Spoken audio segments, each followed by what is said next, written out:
Hello students, welcome to Vidya institute. Class 12 three dimensional geometry का question करेंगे। A variable plane which remain at an constant distance 3p from the origin. एक plane है जो origin से 3p की distance पे रहता है। कांस्टेंट डिस्टेंस 3p है उसकी। प्लेन तो वेरिएबल है लेकिन उसकी डिस्टेंस 3p जो है वो कांस्टेंट है ओरिजिन से। और cut the coordinate axis at A B C, और वो एक्सिस को ए बी सी पे कट करता है। तो हमें दिखाना है कि locus of the centroid of the triangle is this. तो समझाता हूँ क्वेश्चन आपको क्या करना है। सबसे पहले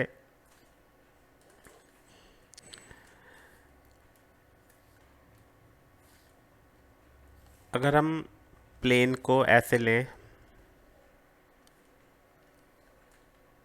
जो तीनों एक्सिस को कट कर रहा है, मान लो ए पे कर रहा है एक्स एक्सिस को, इसके कोऑर्डिनेट हम A00 ले लेते हैं, वाई एक्सिस को बी पे और इसको सी पे। तो सबसे पहली बात तो ये कि इस प्लेन की इक्वेशन क्या होगी, फिर हम आगे दोबारा क्वेश्चन बताएंगे आपको। तो equation of plane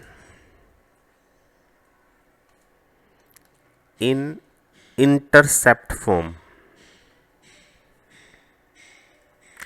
intercept form क्या होती है प्लेन की? x upon A plus Y upon B plus Z upon C equal to 1।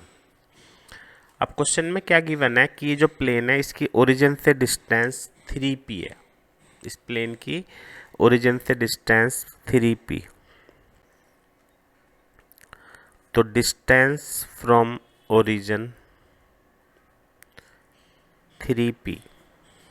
तो ओरिजिन से डिस्टेंस कैसे निकालते हैं, मैं आपको ये फॉर्मूला याद दिलाता हूँ। किसी भी पॉइंट से प्लेन की डिस्टेंस का फॉर्मूला क्या होता है?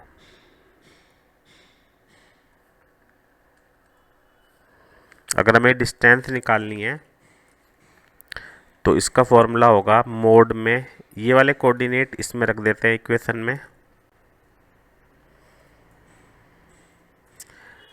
अपॉन जेड भी होगा यहाँ पे।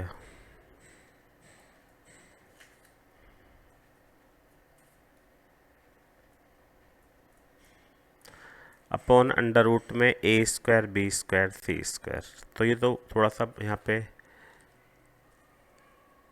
समझ में तो आ गया होगा सभी को, थोड़ी सी गलती यहाँ पे हो गई है बस, और कुछ नहीं है।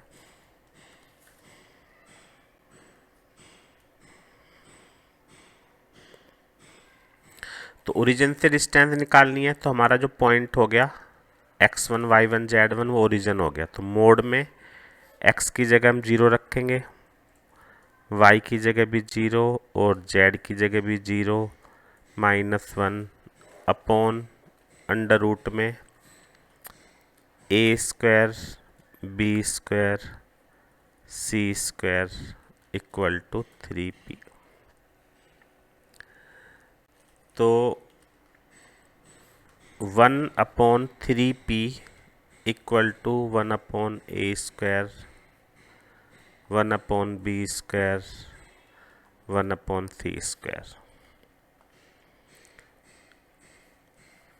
स्क्वायर रूट में, और स्क्वायरिंग कर देंगे तो 1/a square plus 1/b square plus 1/c square equal to 1/9p square. ये हमारी एक इक्वेशन बन गई।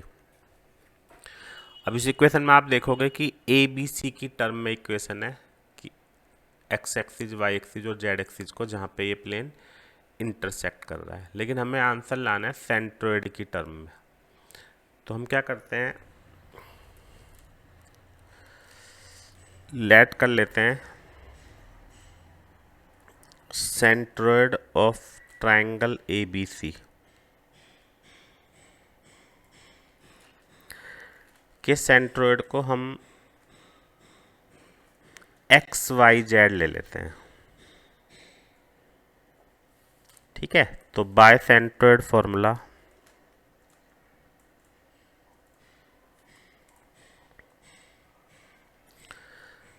सेंट्रोइड फॉर्मूला क्या होता है, तीनों कोऑर्डिनेट का सम।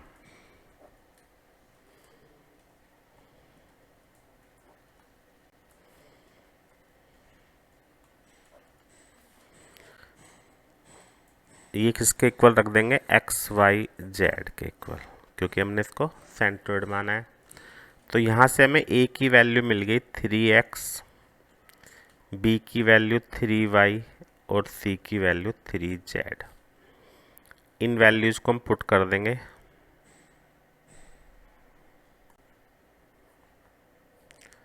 इक्वेशन फर्स्ट में यहाँ पे। तो 1/a² की जगह 1/3x², तो 1/9x², 1/9y² 1/9z² equal to 9p²। तो पूरी इक्वेशन को मल्टीप्लाई कर देते हैं। तो 1/x² plus 1/y² plus 1/z² equal to 1/p²। ये हमारा प्रूव हो गया। तो ये प्रूव करना था। यहाँ पे मैं आपको एक बात बता देता हूँ कि सेंट्रोइड के जो कोऑर्डिनेट हैं हमने एक्स वाई जेड लिए हैं। तो यहाँ पे वो सेंट्रोइड के कोऑर्डिनेट कुछ आपको दे भी सकता था, लाइक अल्फ़ा बीटा गामा। तो अगर अल्फ़ा बीटा गामा सेंट्रोइड के दे रखे होते तो हमारे यहाँ पे कितना आ जाता, 1/α², 1/β², 1/γ²। तो ये भी एक क्वेश्चन है, तो अब ये भी याद रख सकते हो।